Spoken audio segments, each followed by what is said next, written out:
Microtransactions have been a huge issue in gaming for a long time now. Sometimes the problems are subtle and sometimes they're absolutely absurd. Today, we're focusing on the latter. Hi folks, it's Falcon, and today on gameranx, 10 microtransactions more expensive than the full game. Now, as just a little disclaimer here, we're going to try to stick to real games here, so no like Axie Infinity or Peter Molyneux's Legacy or NFTs. Just games that are complete, allegedly, that have DLC or microtransactions that cost more than the current actual price of the game. Starting off with number 10, it's The Sims 4. Now, there is a lot of DLC for The Sims 4, like a whole lot. Currently, if you were to buy every single little piece of add-on content for this game, it would actually cost you $909.48, which is absolutely ludicrous. There's no real bundle for all that content, though, so it really wouldn't be fair to say that's the thing that's more expensive than the base game. Here's the thing, though. Currently, The Sims is $19.99. That's the price for the full game. It's not on sale. That's the standard price. It seems like a pretty good deal for people who would be interested in dipping their toes in the game, but the problem comes when you look at the sea of DLC. Some, it's not too expensive. You can get a lot of basically pointless junk for $4.99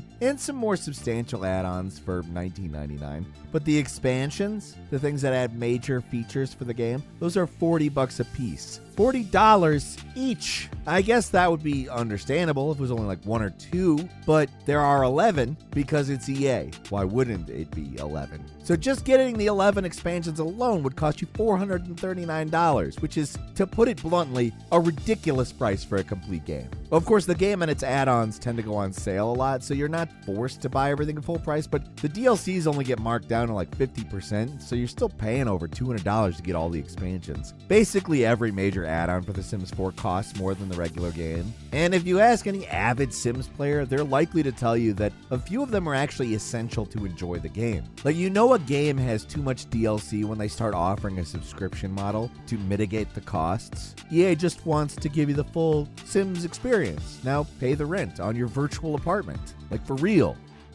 At number 9 is Train Simulator 2022. Like, The Sims 4 sounds unjust, but this game makes Sims 4's DLC look like kid stuff. Like, it isn't even in the same league as Train Simulator. If you want to get everything in this game, think bigger, like more than 10 times bigger. As of right now, April 2022, if you were to buy every DLC available for Train Simulator, you would have to spend around $10,000. That's insane. Like, of course, there's some caveats here. In reality, nobody's spending that much on this game, I hope. Even though it's called Train Simulator 2022, it's not actually a new game. The developer has just been updating the title every year, so the game's actually been around a really long time. And that's the big reason why so many microtransactions are in it to begin with. I believe the idea is that players would just buy the trains and routes they're interested in and leave it at that, which is okay in theory. But here's the thing. The base game's $29.99, which isn't bad, but if you look at the Steam reviews, a lot of players complain the standard version is pretty bare bones. So if you want a more robust experience, you gotta get some DLC, and it's all pretty expensive. Running down the list, a significant portion of the listed DLCs is, the price is $39.99, which is $10 more than the base game itself. Unlike The Sims, which only has a dozen of these things, the list of add-ons for this game are endless. They go back for years. And that's another baffling thing about Train Simulator. For a lot of this stuff, you might not have any idea what the quality of it even is. DLCs that are almost a decade old are sold for the same price as brand new ones. So for a $40 purchase, you might get a beautiful new train route with a lot to see, while another one is bare bones, empty, and old. Kind of a roll the dice situation, and that sucks. For a certain breed of train enthusiasts, there is a lot to like about this game, but you can't not call this DLC model predatory. It's been pointed out by a lot of players as being totally terrible, and we're pretty much just doing the same thing here. Seriously, 661 DLCs for this game currently. 661! And the bare minimum that you're paying for them is $10 a piece. Now, it's not necessarily cheaper than buying an actual train, but give it a few more years. It could actually, in theory, catch up to the cost of an actual train. At number 8 is Star Trek Online, which I was actually kind of shocked to find out that it's still chugging along doing its thing. but it must be able to retain a loyal enough player base after all these years, and the money they're raking in from some of these microtransactions must be pretty good, because, I mean, there's no other excuse for what we're talking about here. Specifically, we're talking about the Muds Into Darkness and Beyond Mega Bundle, which is selling for only 600 Zen, the game's virtual currency, or in real life money, $600. For that kind of money, you'd expect you'd get a lot too, but no. As far as I can tell, it looks like you get about 5 starships and a bunch of other add-ons like ship discounts and loot box stuff. So that's a $600 micro transaction for a game that most players probably are only going to pay $20 to get into, which is kind of a jump in price to say the least. Apparently this stuff goes on sale a lot, so it's not always this bad, but like the minimum you're paying is at least $300 still. Way too expensive for whatever this bundle's actually offering. If anything, the standard version of the bundle's actually worse too. It's half as expensive, but out of the 8 items on offer, you can only pick 3 of them. Meaning if you want everything without the mega bundle, you have to buy the choice bundle 3 times, with 1 wasted choice just to make things more annoying and expensive. If you did that, you'd be spending closer to $900 for this whole thing. So I guess it's somehow possible for this whole thing to be worse. Like, Star Trek is a series in an idealistic future without money, where they've actually beaten greed. But Star Trek Online sure hasn't. If you want those fancy ships, you gotta pay up. At number 7 is RimWorld. Just because a game sells something for more than the base price of the game, that doesn't necessarily make it bad or evil or something. It's easy to see most microtransactions as a blatant way to milk a little more money out of the game's loyal fan base, and well, that's basically true here. When an indie does it, the whole thing feels a little more benign. We're talking about the name in-game pack for RimWorld, which is the base game, but you could submit a name to be included in the game. That's the only difference between the standard version and the special one, and it costs $49.99 compared to $34.99. It's a $15 difference, but you're getting basically nothing for that money. Technically, you can also get the name in the game pack as a separate upgrade, making it only $15 on its own. Like, we're cheating a little bit with this one, but it's so unusual it feels worth bringing up. Like, it's an additional $15 for the chance to get your name added to the game, and that's it. If this were some huge AAA game, that would feel pretty desperate, but considering RimWorld's an indie game developed by a small team, it's a little less egregious, at least in our eyes. Like, when you're just one guy or a small team, it makes sense to offer something. It's basically a way for fans to donate some money. Game development can be a volatile business in even the best of times, so if you're a small developer, I can't really blame you to find a way to make a little money. The developers also try to make it as obvious as possible about what you're actually getting here, so it doesn't feel manipulative or misleading. So this isn't bad, and in some ways we're providing this one as context to understand how you could technically do this and not have it be bad. Like, if you're an indie that's in the midst of developing a game and offer something as just basically a help me fund the game microtransaction versus whatever the hell we want to call what Train Simulator's doing. At number 6 is DOA's Season Pass 1, 2, 3, and 4. You know the drill. We can't do a list like this without mentioning the absolutely absurd DOA 6 Season Passes. They're up to Season 4 on Steam, and these things just don't get any cheaper. What's unusual is that it's kind of a free-to-play, kind of a paid game. So you either get the core Fighters version that's free or the full version, which costs $60. Really all that means is that this game has a ton of people who paid full price for it and also get aggressive microtransactions. So it's basically the worst of both worlds. The season passes are ridiculous in more ways than one. The prices are over the top for one. The first cost $93, and while the second two chilled out a little with the low price of $80, the most recent fourth pass jumped back to $90, because that makes perfect sense, right? At this point, fighting game fans are used to season passes being a part of their pastime, but for the most part, at least you're getting interesting new fighters to play with, but these are just a lot of costumes, like a hell of a lot of costumes. But it's even worse than that, because a lot of these costumes are repeats. A lot of these packs contain costumes that are just copy-pasted among the game's various characters with slight variations between them, but they're all basically the same. There's multiple costume packs like this, and I just have no idea how people think this is acceptable. They're just selling you the same costume multiple times, and I guess because it's on a different character, it's fine. One of these season passes is bad enough, but the fact there's 4 of them, and they're all significantly more expensive than the base game, it's about as greedy as it gets.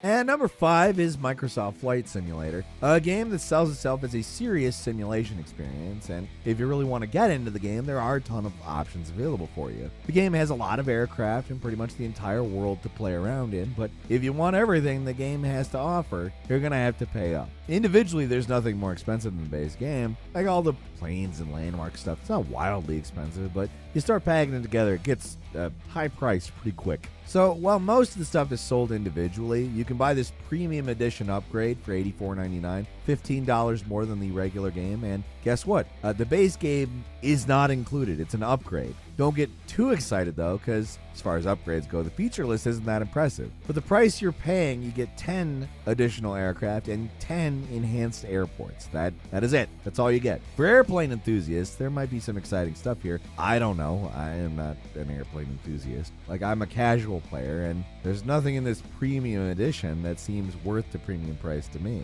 It's not like these airports aren't actually already in the game either. The upgrade just gets you enhanced versions of the airports you can already use.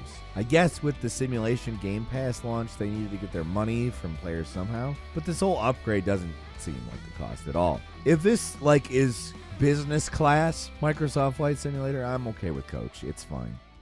At number 4 is GTA Online. Is there a game with a real money economy that is more out of whack than GTA Online? There probably is, but it's unusual for such a big game. What's unique about Online compared to a lot of other games with a real money store is that in this game, the real money and the in-game money are one and the same. The cash you earn for doing jobs is the same cash you earn when you buy shark cards. Obviously, if you play the game, you know this already, but we want to set a baseline here before we really get into this. Two of the most expensive things you can get in GTA Online are the Galaxy Super Yacht, which costs 8 million GTA bucks, and the Luxor Deluxe, a gold-plated airplane that is an insane $10 million. In terms of pure expense, these are some of the most expensive things you can get in the entire online experience, and in terms of using real-world cash, they're pretty damn expensive. The most expensive shark card you can currently get is the Megalodon shark card, which is 8 million GTA bucks, which is enough for one super yacht and almost enough for the plane. So for the plane, you're spending about $100, which is significantly more than the price of the base game, just for this one thing you can buy in the game. Now that sounds really bad, but here's the thing. As GTA Online has gone on, it's become easier and easier to get millions of dollars. The Cayo Perico heist in particular can still net players millions of dollars relatively easily. So while these luxury items in theory seem unreasonably expensive, you don't actually have to play the game that much to unlock them if you know how to use money in game. So the ease of making money combined with the general inflation of everything in the game makes it pretty crazy they've never adjusted the amount of GTA bucks you get for shark cards. It's still the same low amount for that relatively high cost, even if the in-game economy has gotten steadily more expensive. These things are still some of the most expensive things in the entire game, and while they're crazy expensive if you did get them with shark cards, in terms of in-game currency, they're actually not that difficult, prompting the question, are they paying attention? At number 3 is Europa Universalis IV. Continuing our tour of games with way too much DLC for their own good, Europa Universalis IV is an already massive game that has seen constant updates since it originally came out back in 2013. We're looking at almost 10 years of DLC for this game, and it's really starting to add up. If you bought it all separately, it costs roughly $400. 10 times the cost of the original base game. That's pretty bad, but you can at least buy the ultimate bundle that offers a 10% discount. At that price, they're practically giving it away at $350. That's sarcasm, obviously. Still a pretty big stack of cash. I'll say, at least the add-ons are pretty substantial. If anything, sometimes they add too much, like causing problems with systems that are already in-game and introducing more and more bugs. It seems like the developers sometimes give up trying to make things work and just push out the new DLCs, which makes the situation worse. Like The Sims 4, this is another game that offers a subscription because of how expensive the whole DLC model has gotten. And like The Sims before it, I think this game just wants to offer players the authentic experience of playing the game. And then number 2 is Star Citizen, which is barely even a game. But if it has one thing, it's a whole hell of a lot of microtransactions. They really want you to buy some ships, as the many ship bundles you can find in their store attest. That's the funny thing about this game, actually. Basically everything is more expensive than the starter pack. So for the purpose of this list, every single microtransaction is more expensive than the main game. Now, if you want to talk about more over-the-top expensive stuff, we gotta mention the Legatus pack, which Roberts Space Industries is selling for, seriously, $40,000. It gets you nearly every ship in the game, including ones that aren't in the game yet. But the fact it doesn't get you every single ship is just salt in the wound, because what?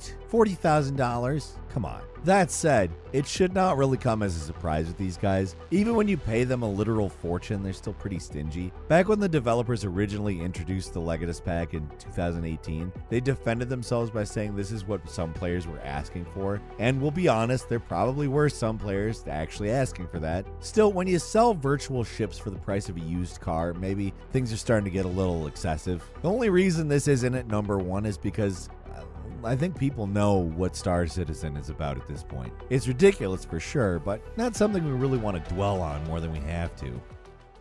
And finally, at number 1 is FIFA 22. I think at this point, most people are at least aware of FIFA Ultimate Team, the mode within every modern FIFA game that is big business, but we wanted to point out just how expensive it would be to buy the highest auction card in real world money in this game. And it shouldn't come by any surprise. It's expensive, like real expensive. Before I get into that though, I have to quickly explain how buying cards for FUT, that's FIFA Ultimate Team FUT. There's 2 forms of currency in FIFA. There's coins, which you earn in game, and points, which are real money currency. You can buy FUT cards in the auction house using coins, while points are purely for buying packs and a few other things. You can't use points to buy cards. What you can do is go to any one of the many cash to coin websites out there and pay real world money for a certain amount of FIFA coins. The most expensive player I was able to find was this Ronaldo card, which has sold at least once for over 11 million coins. Now that sounds like a lot because it is a lot. If you were to buy that many coins from one of these cash to coin websites, it will cost around $1,045 to buy this one card at that price. And remember, this mode is called Ultimate Team, so you're going to need an entire pitch to play, not just one player. So this is just the start if you want to go all in on pay to win. There are tons of ways to game the system and get coins normally, so this is a purely hypothetical example. And depending on what site you use, there's more expensive and slightly cheaper versions of this cost. But in general, we're just trying to illustrate that some of these cards in FIFA 22 are expensive as hell, both in the real world and in game. That's all for today. Leave us a comment. Let us know what you think. If you like this video, click like. If you're not subscribed, now's a great time to do so. We upload brand new videos every day of the week. Best way to see them first is, of course, a subscription, so click subscribe. Don't forget to enable all notifications, and as always, we thank you very much for watching this video. I'm Falcon. You can follow me on Twitter, Falcon the Hero. We'll see you next time right here on gameranx.